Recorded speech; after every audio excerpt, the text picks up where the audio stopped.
Oke, kita lanjutkan ya. Ini adalah video yang kedua dari pertemuan online ke-9 ini. Tadi kita sudah bicara tentang bagaimana mengidentifikasi suatu riset problem dan mengidentifikasi kebutuhan informasi. Sekarang kita bicara tentang bagaimana merancang suatu metodologi. Nanti detail dari metodologi kita akan bahas lebih dalam lagi di perkuliahan berikutnya. Kita sekarang bicara tentang hal yang global dulu tentang metodologi. Aspek apa sih yang harus tercover di dalam suatu riset. Ya, Oke, suatu metodologi intinya ada 6 area yang harus tercover di dalam suatu riset proposal. Yang pertama adalah area yang harus dieksplorasi atau detail informasi yang dibutuhkan. Kayak tadi ya, kita mendetailkan lagi dari framework yang sudah kita bahas di video sebelumnya. Kemudian adalah kita menjelaskan pendekatannya riset, apakah ini adalah kualitatif atau kuantitatif atau mixed method. Yang ketiga adalah kriteria respondennya, apa saja, demografik, psikografik, sosiografik, ya. Yang keempat adalah bicara tentang teknik samplingnya, bagaimana kita mendapatkan sampel atau respondennya.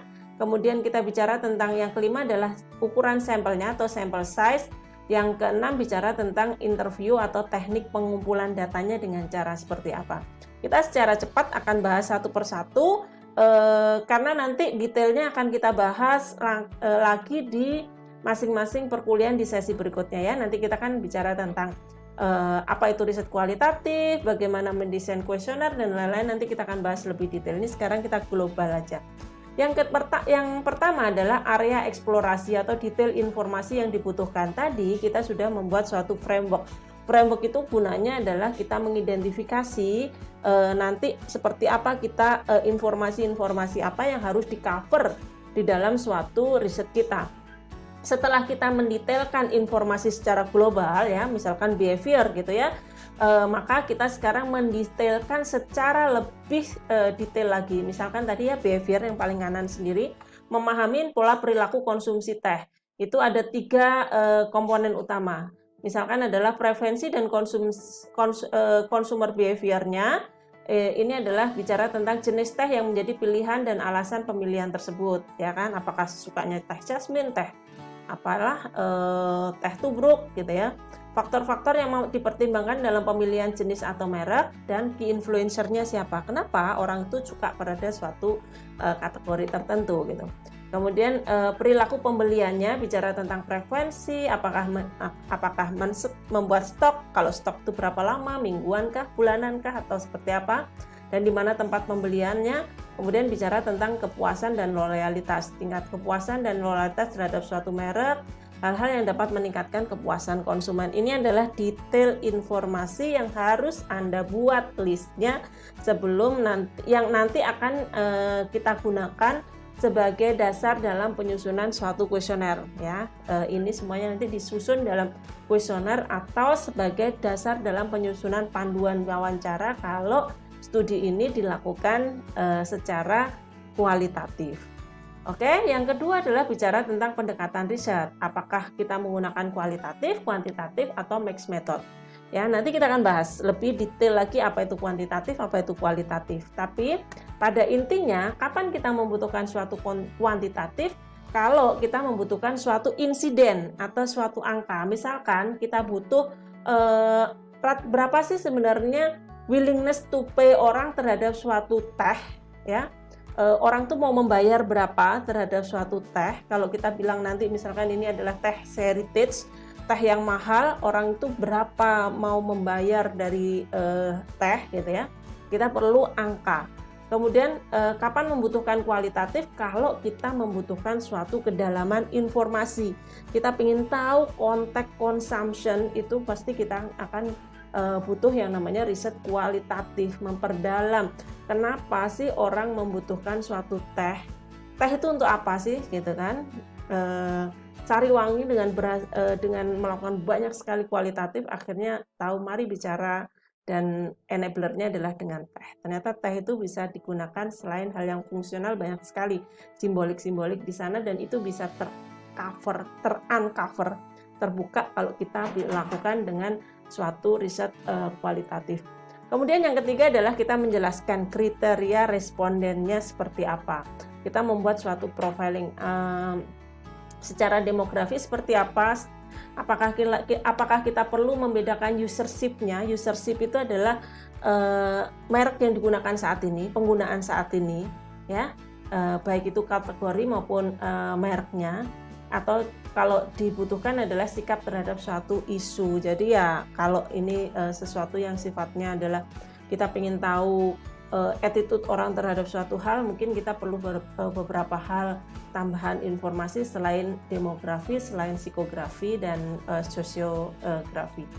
Kemudian yang ketiga adalah bicara tentang teknik sampling. Secara umum kita mengenal dua teknik sampling. Yang pertama adalah non-probability sampling. Bicara tentang interviewer mempunyai kuasa untuk menentukan siapa yang akan diwawancarai karena non-probability. Itu bisa dari list client, bisa snowballing, bisa mall or school intercept, maksudnya Anda ketemu di kampus, kemudian ya di kampus siapa aja bisa menjadi responden dengan tentu saja dengan memenuhi persyaratan ya. Misalkan kalau kita mencari orang dengan menggunakan suatu mobil merek tertentu ya kita bisa nyari di kampus tapi dengan suatu kriteria, tapi itu pun masih disebut sebagai non probabilistik ya, atau random location door to door. Probabilistik, interviewer tidak memiliki kuasa untuk menentukan siapa yang akan diwawancarai. Benar-benar ini adalah by random. Besok di kuantitatif kita akan bicara lebih detail bagaimana melakukan suatu teknik random dengan yang kita sebut ada beberapa pendekatan ya, multi state sampling atau systematic sampling. Kita akan lebih jauh dalam lagi nanti di menyusun sampel yang kita satu pertemuan khusus untuk bicara tentang menentukan bagaimana teknik samplingnya. Kemudian yang berikutnya adalah menentukan jumlah sampel. Ini pun juga nanti kita akan bahas lebih dalam ya, bagaimana sih kita menentukan suatu jumlah sampel. Gimana menentukan jumlah sampel kualitatif dan bagaimana menentukan jumlah sampel kuantitatif. Kalau dibicara di kualitatif, kita bicara tentang information saturated, information yang jenuh. Gimana sih information yang jenuh? Nanti kita akan bahas ya, supaya kita nggak mix up di sini. Jadi Anda cukup tahu bahwa di dalam suatu riset proposal kita harus men-state jumlah sampelnya. Kenapa? Karena nanti Anda harus menyusun budget. Budget itu sangat tergantung dari jumlah sampel. Kemudian teknik interviewnya, bagaimana teknik interview yang mau kita lakukan. Besok pun kita juga akan membahas lebih dalam teknik interview, positif negatifnya seperti apa. Sekarang ini kita sudah banyak melakukan dengan online, tapi hal-hal apa sih yang nggak bisa dilakukan dengan online? Ya, nanti kan Anda akan melakukan suatu yang namanya probabilistic sampling. Probabilistic sampling saat ini belum bisa dilakukan dengan online. Mau nggak mau Anda harus tetap melakukan dengan face to face. Nanti kita akan bahas ya di sisi kuantitatif tentang teknik interviewnya. Oke, berikutnya di dalam suatu riset proposal Anda harus menyusun suatu timeline dan budget. Ini bagian yang penting supaya Anda punya klien atau orang yang meminta kita riset punya ekspektasi yang tepat berapa waktu yang dibutuhkan untuk penyelesaian suatu studi ini. Ke timeline bicara tentang ini kita bicara budget dulu. Komponen dari riset budget itu bicara tentang man hours dari researcher-nya, man hours dari tim fieldwork, itu bisa recruiter, interviewer, supervisor ya, kemudian si data analis gitu ya, kemudian biaya operasional untuk setup project, transport, sewa ruangan, biaya responden ya, biaya keep, biaya transportnya responden, biaya akomodasi mungkin kalau itu kita harus mendatangkan responden dari jauh ya.